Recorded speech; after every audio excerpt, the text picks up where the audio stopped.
Okay, here we are going to review the settings we have for the lab that I'm running. We shall go to csuchico.zoom.us, sign in, and provide your login credentials.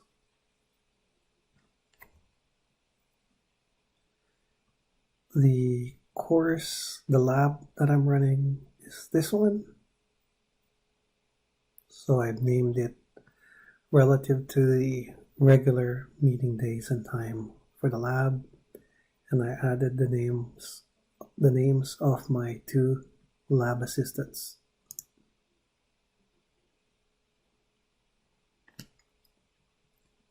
So if you take a look at this, I have two alternative hosts displayed. I have participants muted upon entry. I have a waiting room set up, and then I'm recording immediately.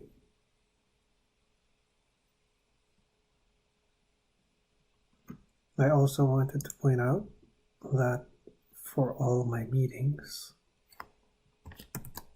I also have breakout rooms set up.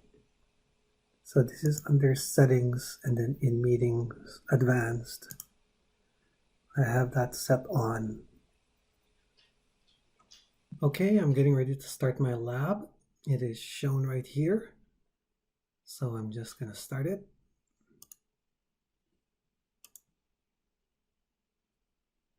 Okay, once it's up, I am also going to connect to it from a secondary device, because I need that secondary device, which is my tablet, to run or to use the whiteboard, so I can use my stylus on my tablet to do that. So let me just get that started. So I choose the lab and I join from a room on that tablet. Okay, so that's on. I've got my video started and I've unmuted myself. Let me just show you. I've got people waiting. One person so far, and I'll set up the chat session to be live. There you go. The other thing I need to get set up before I actually start the lab. I've got a couple of minutes left and more people are coming.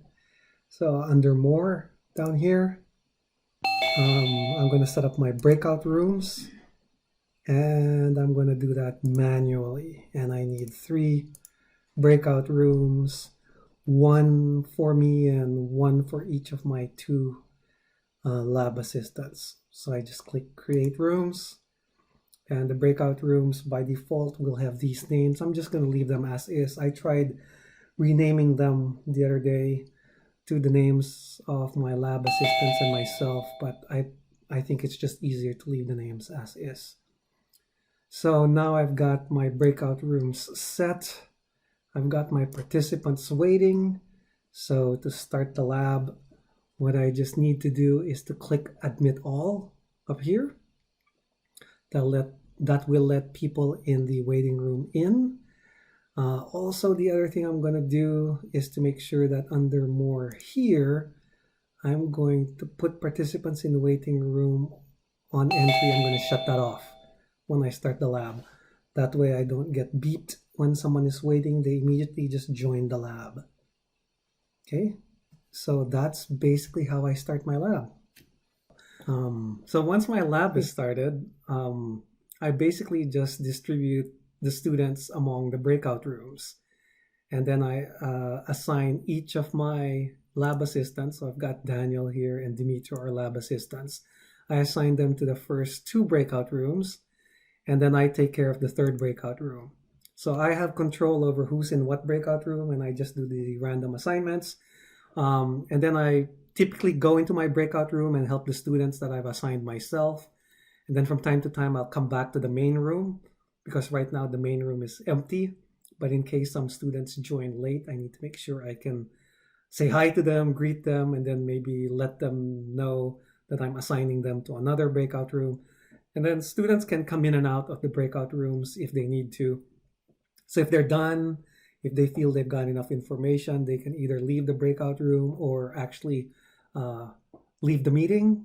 But this is basically how the labs are run, and it seems to work out nicely with the breakout rooms. And even my lab assistants seem to enjoy this arrangement. Thank you.